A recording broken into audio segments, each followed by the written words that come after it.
Oh my geeky goodness. Hello, hello, hello. And welcome to my first ever unboxing.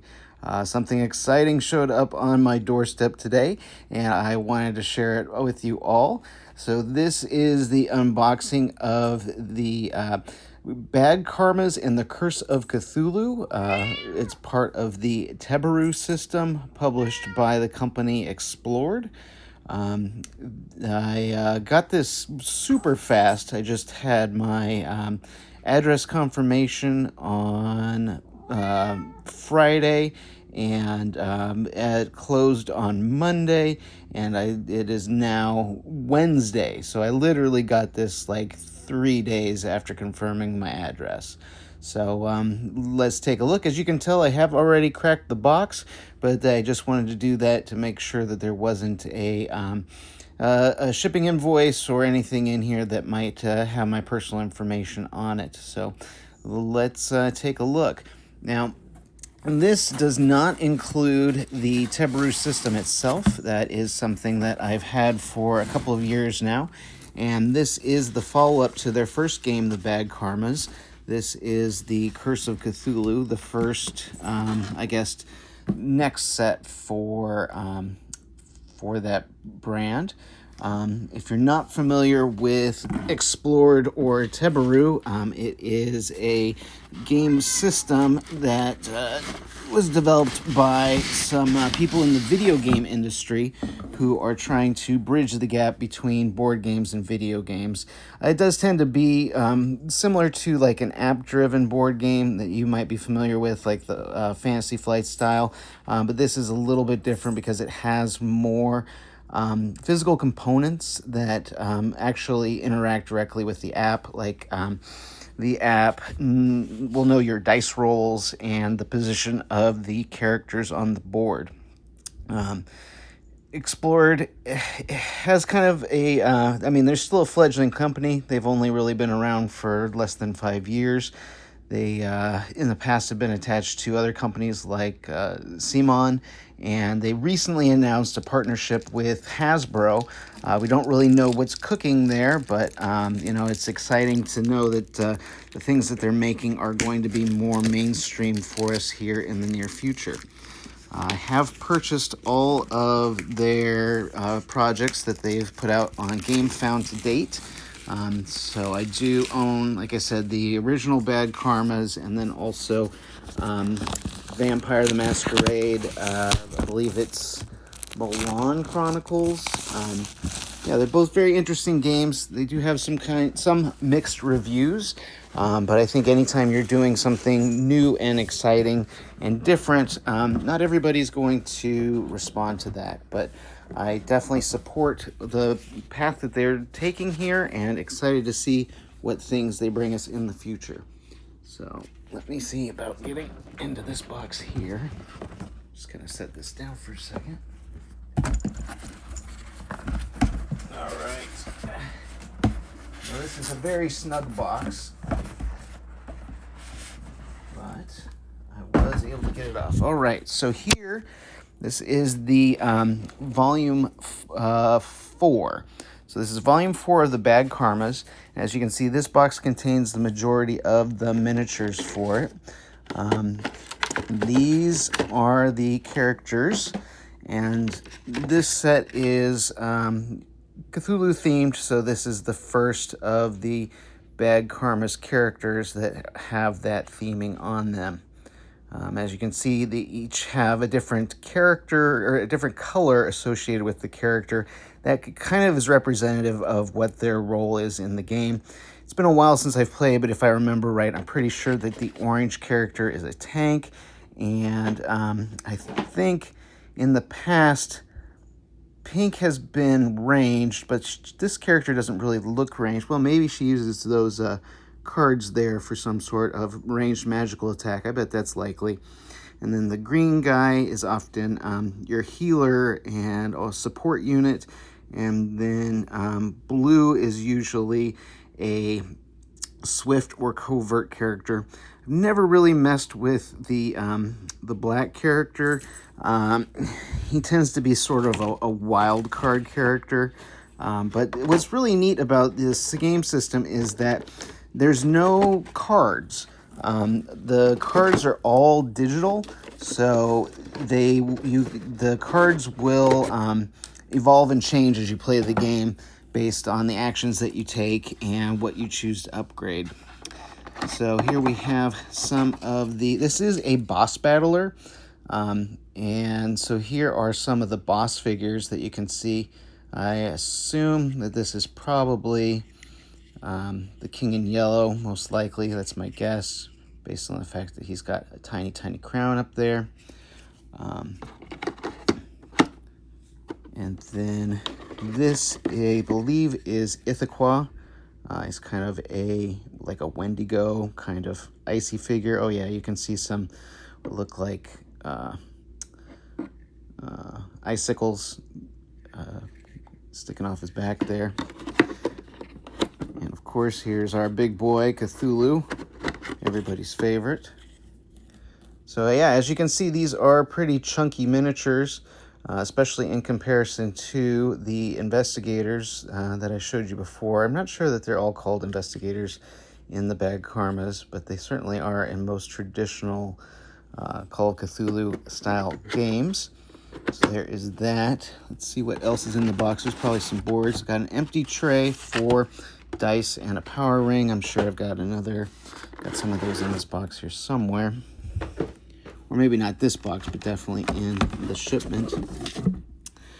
All right, so we've got tokens that represent some of the obstacles that you'll encounter. Oh yeah, much like I thought, we've got Ithaca. And let's see if I was right about the King in Yellow. Cthulhu, yeah.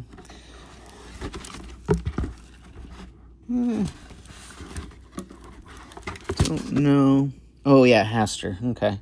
Yep. So yeah.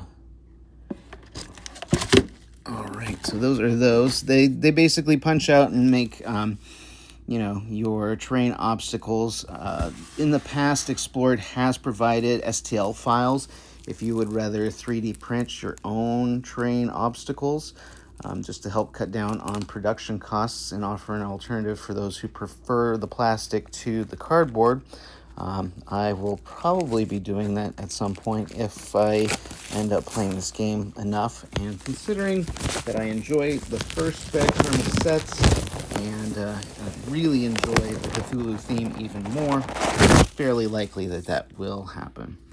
All right, let's take a look at some of the boards here in this particular episode. So this one first sort of looks like possibly a ship. Can't quite tell if it's sunken or maybe run ashore. But yes, so we've got a large ship board here. This is probably our Cthulhu board, if I had to guess. Each boss will have its own board and setup. This is definitely our Ithaca board. As you can tell, they are double-sided. And then these large spaces here, that's where the boss will go. And then these smaller spaces here, that's the spaces that the heroes, the Bad Karmas, can move onto. As I mentioned before, there is an additional system that the board sits on top of, and it's able to sense through RFID the location of the miniatures on the board. So as you move the pieces around, you'll see that reflected directly in the app. So something pretty cool, exciting, and definitely different than what most board game companies are doing. But as I mentioned, these guys really have a video game background, so that's where they come to first and foremost. However, I have found that I do enjoy the games that they are producing. So this is a boss battler that would be similar to things like Kingdom Death Monster, that sort of thing. And yes, this is the theater for Haster, also known as the King in Yellow. There you can see the stage and the seats in the theater, so I'm sure that his thing will involve people going crazy. I mean, that's kind of consistent with all things Cthulhu and Lovecraft. This other board appears just to be blank. It's kind of nice to have a solid blank board, typically for prototyping. Previously, the only other blank boards they had provided have been paper. So getting one that is cardboard will be good to use when playtesting or prototyping stuff that's not physically out yet. It's one of the cool things that this company allows is their backers can get early access to things like that. All right, so that is the first box. Let's take a look at the next big box here. And I see what I assume is Nyarlathotep on the cover. But we'll get into that more. Let me just dig in.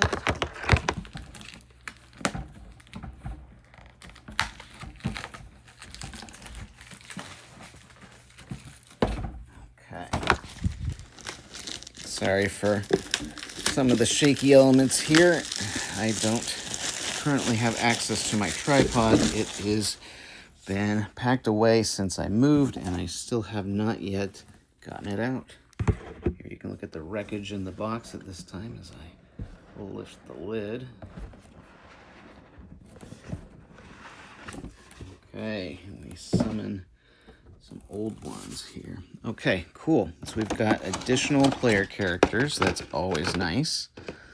Let's move the plastic and get a better look at them.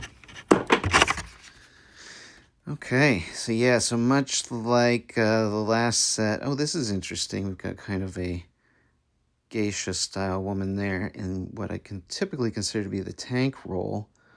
And yeah, this guy's got a spear, and she's got a flail and a gun. And yeah, the support unit definitely looks like a support unit here. He's sort of a shaman-esque looking individual.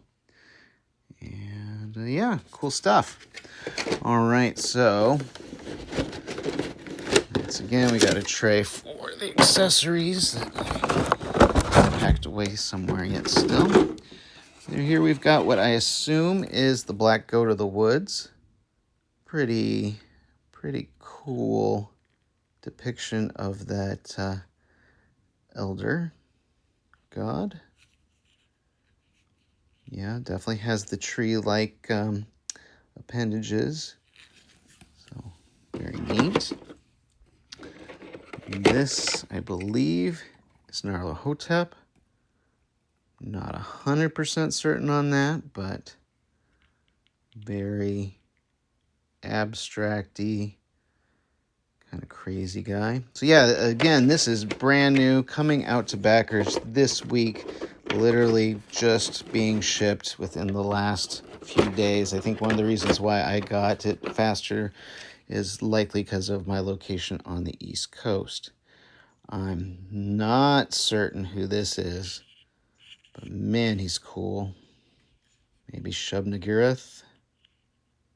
Wow. Yeah. Very cool depictions. So, yeah, you do see some similarities here to kind of the bosses you would expect from a game like Kingdom Death Monster. All right, let's see if we can take a gander at the tokens and the boards. Open the boards here in just a second. But, okay, Nyarlathotep, so yes, that is correct. Shub-Niggurath, that's also correct.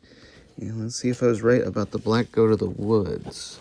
I mean, it doesn't seem like I'd be wrong about that, but you never know.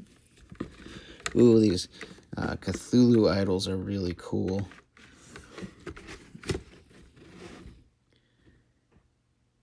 Oh, okay. I don't even know that god's name. Gathanahoa? I'm not familiar with that. Don't know if that's something that they came up with on their own or if that is indeed from the Lovecraft mythos. But still, very cool stuff. Very excited to see. And yeah, and these obstacles, oh yeah, there's like spirits and stuff. So these obstacles, when they're on the board, will interact with the players in various ways. Sometimes the bosses will use them to do powers, or sometimes they'll just be physical objects that get in their way, but typically there's some level of interaction. One of the other things that's really cool about the game is because the events and the cards and everything are all digital. The bosses have their own AI, which and so the app runs all the housekeeping for you. Which, even though I love boss battlers, that is one of the things that I get frustrated about when I play them, is that a lot of times they can require a good amount of general upkeep as you're playing, just making sure that you're getting their AI correct. But you don't have that issue at all with an Explored or Tebaru game, because the app just takes care of that stuff seamlessly. It's really cool because you really don't even need to know the rules for the most part of the game. Every time that I have taught new players how to play the Bad Karmas, we've just jumped right into it. And it's just something that you can really kind of pick up intuitively. And since the app takes all the rule keeping for you, you're never going to get a rule wrong. It just, if you're trying to do something that isn't allowed by the rules, it will, tell you that. Yeah, so it's just a really neat, seamless way. And much like, a video game battling a boss, every boss has its own weaknesses and strategies for defeating it. So, and that's also cool because if you were handling the AI for a boss like you would in a traditional boss battler, that would be more apparent to you as to, how they are going to react to you, and how they would be controlled. And since the app is handling it for these games, you just kind of learn it more intuitively by interacting directly with the boss like you would in a video game. So very, very cool, innovative system that I am quite enamored with at this point. So I showed you those last two boards and I dropped the phone. This one here, this is some sort of kind of viney, kind of ruins. Not really sure exactly who all these boards are for, because as I mentioned, these particular Elder Gods I am less familiar with than the more traditional ones in the last episode box. But being Cthulhu and being the Bad Karmas, I just had to get it all. Speaking of getting it all, in this particular GameFound campaign, I was able to pick up a couple of the items that I missed out on when I did the original Bad Karmas back. So let's see what we can find in here. This is a preview exclusive. Well, it's not exclusive to a preview. You could pay for it additionally, but if you set a reminder for the campaign before it opened, this was a figure that was given to you for free. Otherwise, you had to pay $10 for it. This is called the Hound. I believe that he is a piece that can be used to just go out on the board and maybe do some interacts or trades with the other players. I'm not entirely certain how that all works. Again, something that I will discover more as we intuitively interact with the app.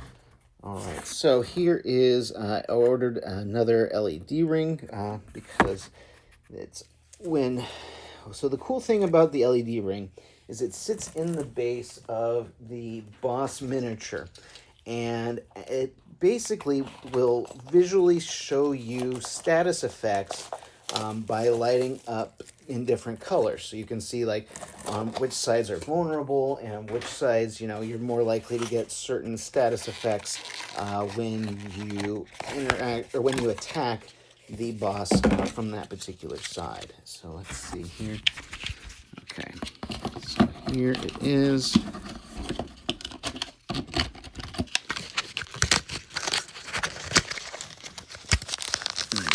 Don't know if there's a charge on it, but since it's not connected to the actual board or the app at this time, it's not likely to light up, but I still wanted to show you how, so the boss figure fits in there, and then it will lock into place. Trying not to drop the phone into the box of garbage. Okay, so yes, so I was able to easily snap it into place. Oh, and we can see that the light ring did interact. Yep, it is. I think this is probably the syncing light, so it's at the moment searching for the board, which I do not have set up at this time. This does seem to be maybe another more advanced version of the original light ring that I got, so that's exciting. I was just planning to get an extra, but having one that's maybe a little bit more, another iteration, is a good reason to have this one as well. Okay, we are quickly running out of time here, but I wanted to show you the other items that I picked up. These are not exclusive to the Curse of Cthulhu, but these are other bad karmas that can be used with the set. This is the Zodiac Apocalypse characters. As you can see here, they tend to have more of a just a sort of a sci-fi kind of theme, and that's one of the interesting things about the bad karmas, is that they aren't tied particularly to a time set. They seem to be able to sort of jump around a little bit to a degree. This set is titled The New World, and so these are more like explorers, like in the what I would assume would be the American time period. But yeah, well, that's really what I have for you guys today. Just excited to get this so quickly, and I certainly will like to show you a playthrough at some point in time. So hopefully we can get that done today or tomorrow, so that you can get a better idea as to what the bad karmas and the Curse of Cthulhu is like. So everyone out there, have a wonderful day and continue to share in the oh my geeky goodness.